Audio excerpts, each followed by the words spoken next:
If you've seen some of my other videos before, you might have noticed that I really like to find some out there and weird and obscure video games. And whenever I find something that really catches my eye, I usually play it to see what it's all about. Such was the case with 2004's Vampire Panic for the PlayStation 2, a game so obscure it doesn't even have a Wikipedia article.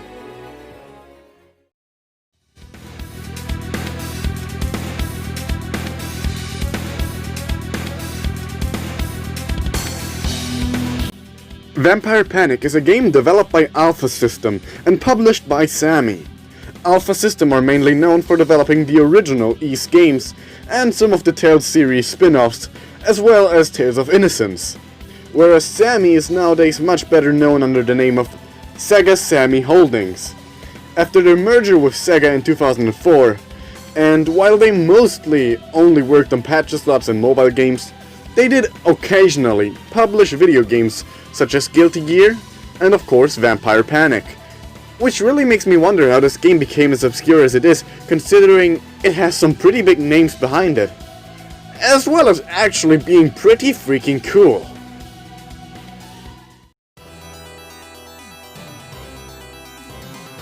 Vampire Panic takes place on the island of Insel, which means island in German, where the vampire, Lord Castaneda, has taken over the Insel castle and is turning the peaceful villagers into beasts. And it's up to the vampire hunter organization, Isla, to put a stop to these plans. Isla being island in Spanish. How creative. Eventually the protagonists manage to save a bunch of villagers, and then the Mario Brothers help repair a ship that allows everyone to escape while the island is literally nuked. I would make a joke here, but I genuinely can't believe that all of that seriously just happened in the span of a little more than 2.5 hours. So instead I'll just move on to the gameplay as I always do. In the main story you get to play as 3 characters, whom you can freely switch between. Those being Rusty, Mary and Abby. Let's start with Rusty. With him being a knight and whatnot, he wields a sword and has the highest base strength stat out of the trio. Every character has 4 types of attacks. A regular attack can be executed with square, while holding down the R2 button allows you to press square to attack on the ground, and pressing X lets you dash forward. Lastly, there is the magic attack you can use by pressing triangle. Every character has a unique ability they can use with R1. In Rusty's case, he can guard an enemy attack, completely negating any damage. Next up is Mary. She looks like a gender-bent Vice from Skies of Arcadia. She's also generally the fastest of the 3 and can turn into a Super Saiyan with R1, heavily increasing her strength. Lastly, there is Abby, who has a revolver with 6 shots, more than enough to kill anything that moves, and you can infinitely reload it with R1. However, you have to lock onto an enemy to actually hit them, which you can do by looking into their direction and pressing L2. Being locked onto an enemy also automatically makes it so that your attacks will always be in the enemy's direction, which is quite useful. You can also dodge roll with cross, which can be very helpful for getting around different areas.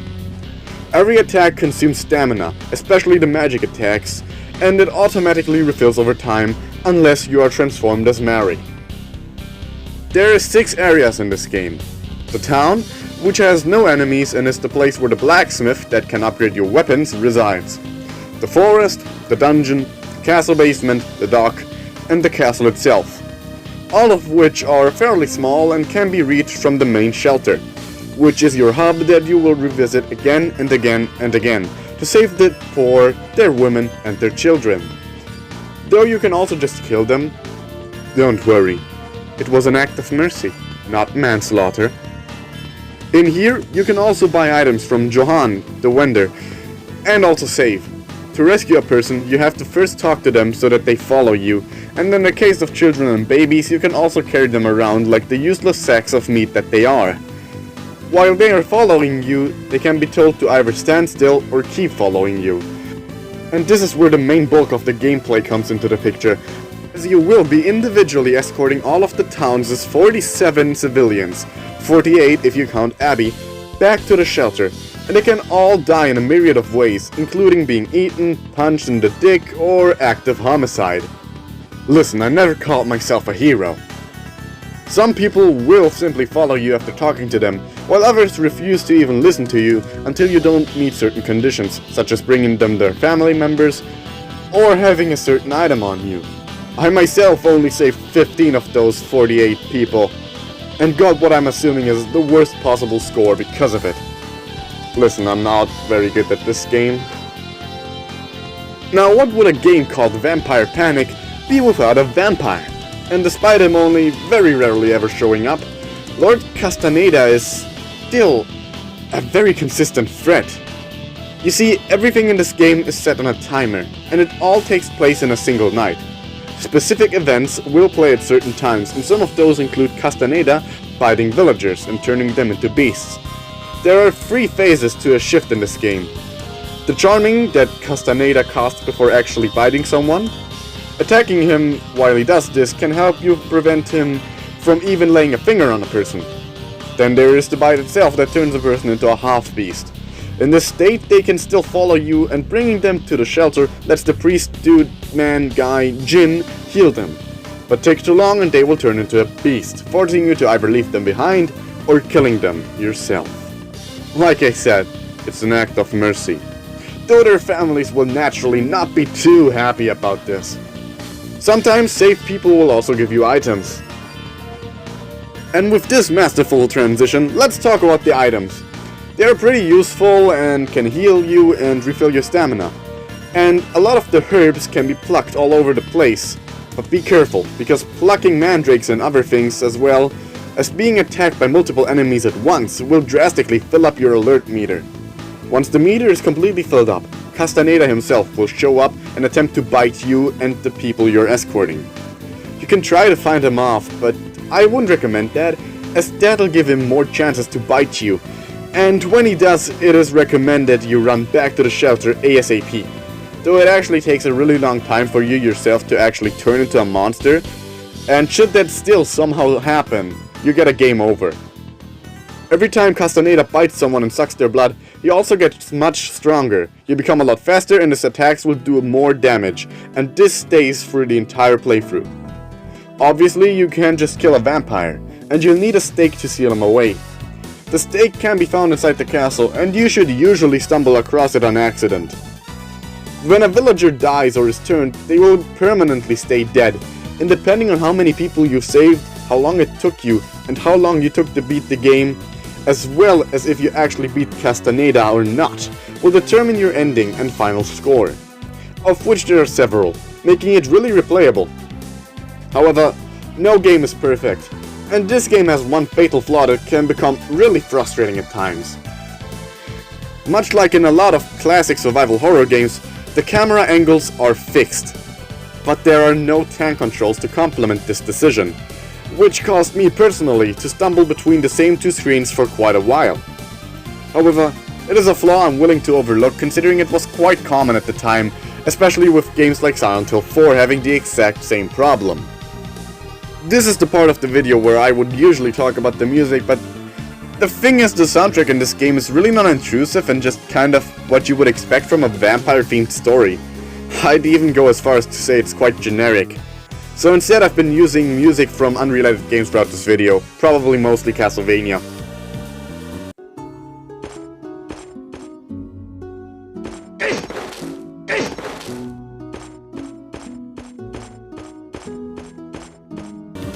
Once you've beaten the game, you unlock 2 things in the main menu. First, you have the character section that lets you see all of the townsfolk you've met and, hopefully, saved on your journey. And then you have the second campaign, Vampire Side, where you get to play as Castaneda himself and have to kill all 3 Isla agents before your time runs out. Beating this mode allows you to fight the true final boss of the Isla campaign. However, I ended up getting the bad ending on my playthrough and didn't end up actually fighting Castaneda, and so I didn't actually unlock Vampire Side. In the end, I must admit that I really enjoyed my time with Vampire Panic, and I will definitely get back to it someday to see the other endings for myself. I've also had a lot of fun and am really impressed that a game so obscure that it doesn't even have a Wikipedia page ended up with a fan translation long before even games such as the original Shin Megami Tensei Devil Summoner and Sakura Wars 2-4. I very highly recommend checking this odd thing out.